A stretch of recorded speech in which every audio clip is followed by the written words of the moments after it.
Welcome to Nanjil JK cooking world. இன்னைக்கு நாம் பார்க்க போக ஸ்பெஷல் ரெசிபி டெலிஷியஸான எக் ஃப்ரைட் ரைஸ். இது நல்ல ஹெல்த்தியான குழந்தைகளுக்கு ஃபேவரட் ஃபுட். நல்ல லஞ்ச் பண்ணி கொடுக்கலாம், ஒரு கெஸ்ட் வந்தாலும் நல்லா பண்ணி கொடுக்கலாம். வீட்டில் இருக்கக்கூடிய வெஜிடபிள்ஸே நம்ம பார்க்கலாம். வாங்க வீடியோக்குள்ளே போகலாம். இதற்கு தேவையான பொருட்கள் கேபேஜ், கேரட், முட்டை, பூண்டு, இஞ்சி, பச்சை பட்டாணி, பீன்ஸு, கொடமிளகாய், இதெல்லாம் நல்லா சாப் பண்ணி வைங்க. ஒரே லெவலில் கட் பண்ணி வைங்க, டிஃப்ரெண்ட்டாக கட் பண்ணாண்டாம். நான் இன்க்ரீடியன்ஸ் எல்லாம் ரேஷியோவில் போட்டிருக்கேன் லாஸ்ட் பேஜில், அதை பற்றியே பண்ணியிருக்கேன். 2 கிளாஸ் பாஸ்மதி ரைஸு 30 நிமிஷம் ஊற வச்சுருங்க. அதற்கு பிறகு 50%, அதாவது 50 to 70% பாயில் பண்ணுங்கள்.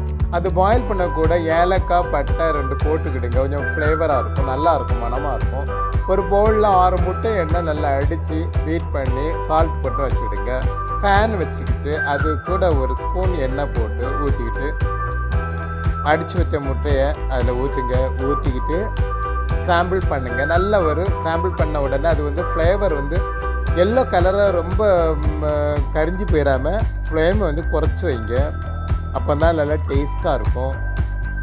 இது கூட பெப்பர் போட்டு பண்ணலாம். நான் பெப்பர் போடலை, நீங்கள் தேவையான பெப்பர் போட்டு விடுங்க. அதுக்கப்புறம் ஃபேன் வச்சுட்டு ஃபேனை நீங்கள் ஒரு எண்ணெய், அதாவது எண்ணெய் ஊற்றிக்கிடுங்க. அது கூட பட்ரு போடுங்க. பட்ரு இல்லைன்னா கீ போடுங்க.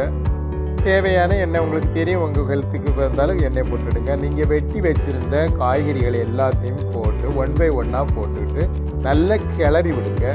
கிளறி விட்டது நல்லா ஸ்மாஷ் பண்ணார, ரொம்ப பாயில் பண்ணணும். 50% தான் பாயில் பண்ணணும். நம்ம சாப்பிடும் பொழுது பல்லில் நரக்குன்னு கறக்குன்னு கடிக்கணும். அப்போ தான் நல்லா டேஸ்ட்டாக இருக்கும். நல்ல காய்கள் எல்லாம் நல்லா விரவிக்கிட்டு நல்லா பாயில் பண்ணிக்கிட்டு அதுக்கு பிறகு என்ன பண்ணணும், தேவையான உப்பு போடுங்க. உப்பு போட்டுக்கிட்டு நல்ல பிணையும் கிளறி விட்டுக்கிட்டு ஒரு 5 நிமிஷம், அதாவது 10 நிமிஷம் வைக்கலாம், பிரச்சனை கிடையாது. நீங்கள் ரைஸ் பாயில் பண்ணி ரைஸு கூட பெப்பர் போட்டு இந்த வெஜிடபிள் எல்லாம் மிக்ஸ் பண்ணிவிட்டு அது கூட சாம்பிள் பண்ண முட்டையை போட்டுக்கிடுங்க. பெப்பர் இப்படி 2 ஸ்பூன் போடுங்க. அப்போ தான் நல்ல மணமாக இருக்கும். அதுக்கு கூட மல்லி இலை கொஞ்சம் வெட்டி போட்டுக்கிடுங்க. டார்க் சோயா சாஸ் அது ஊற்றிக்கிடுங்க. வினிகர் ஊற்றிக்கிடுங்க. வேறு ஹாட் சில்லி சாஸ் அதுவும் கொஞ்சம் போட்டுக்கிடுங்க. ரொம்ப டேஸ்ட்டாக இருக்கும்.